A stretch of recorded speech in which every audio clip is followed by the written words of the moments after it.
Life aboard a deep space vessel is, in one word, boring as all hell. We have to take turns being awake and in and out of cryo sleep because we're out here for several decades, at least human decades at a time. This is why, of course, everyone here is single, which you would think would bring to interesting situations, consider there's two males and two females here. However, we are on a rotation. One person is up for approximately 1 year, and then they get to fall back asleep.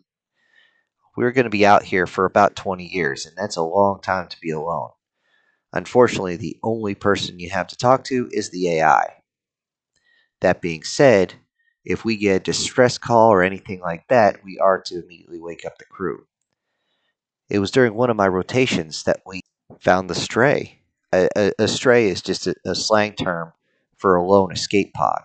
This almost never ever happens. Immediately, I scanned it to make sure everything was online, because if it was just powered down with nothing inside, why the hell would even worry?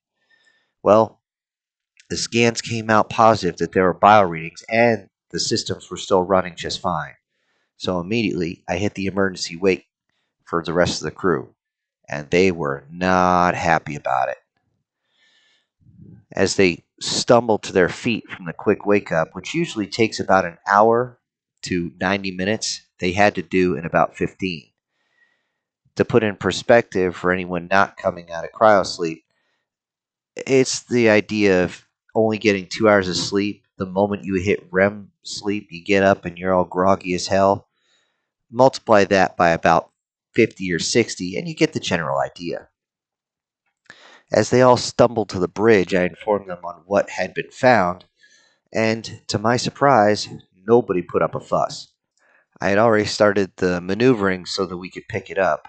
However, it would be interesting. This thing looks like it was not just shot out in the direction of any planet or anything like that, but just randomly shot, which means it's going to tumble, which means it's going to be very interesting. Thankfully, me and Jane were able to suit up and get ready to retrieve this pod. Luke is one of the best pilots I've ever seen, so he was able to maneuver the ship so that the cargo bay was open and the egg would just slide on in, and we would just have to catch it. It should be noted catching in zero G is interesting. As the pod came in, we both tried to grab a hold of it as our feet were magnetically locked to the surface. It had a bit of inertia, but again, zero gravity, which means we could grab it and hold it by ourselves. It was enough that Jane lost footing. One of her feet actually was yanked up. I told her to eat another cheeseburger. She looked at me and said, "It's zero G, asshole." Yeah, she's always been a little bit of a bitch. But hey, that's what happens when you only get a little bit of sleep. Once we had the pod inside, everything was restored artificial gravity, and everyone came down to the cargo bay so we could crack this egg open. Normally, what you do is you slowly shut the power down and the systems will kick in so that the people inside could defrost. Unfortunately, we were getting some very strange bio readings and we had to get that pod open. So, we did the next best thing. We did a rush job. And this is just something done for medical requirements if you're not sure if the person's going to survive the process of coming to.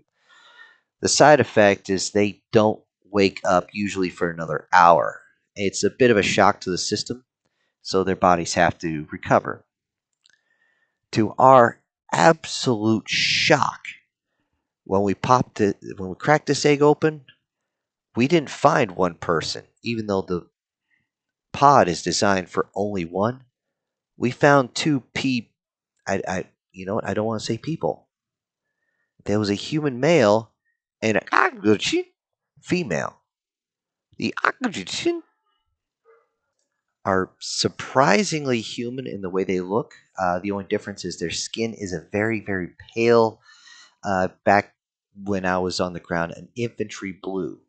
Most people might know it as sky blue. Very, very pale. And the hair is white, silverish. It's very strange. They still have the same amount of digits, same amount of appendages. Hell, their faces look very similar.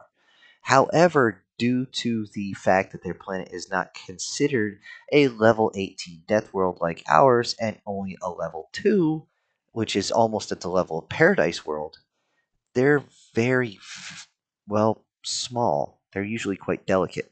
They don't fight very well. However, they are exceptional engineers, which kind of made everybody wonder what in the hell they were looking at. Why were these two on top of each other in one escape pod? And where in the hell are their oh, crap. Oh, jeez. God, ugh. This is why they say that stuff about us humans. Anyways, it wasn't long before Linda told us, hey, let's get these two to the medical. And we picked up the boat and we got them in there. Thankfully, they'd already started to thaw, so they weren't stuck together. Though, just when I thought, hey, this is the most excitement we're going to get, we started the medical scanners to make sure they were okay and received one of the biggest shocks I ever think I got in my whole life. With our genetics being similar but just far enough off, how in the hell is she pregnant?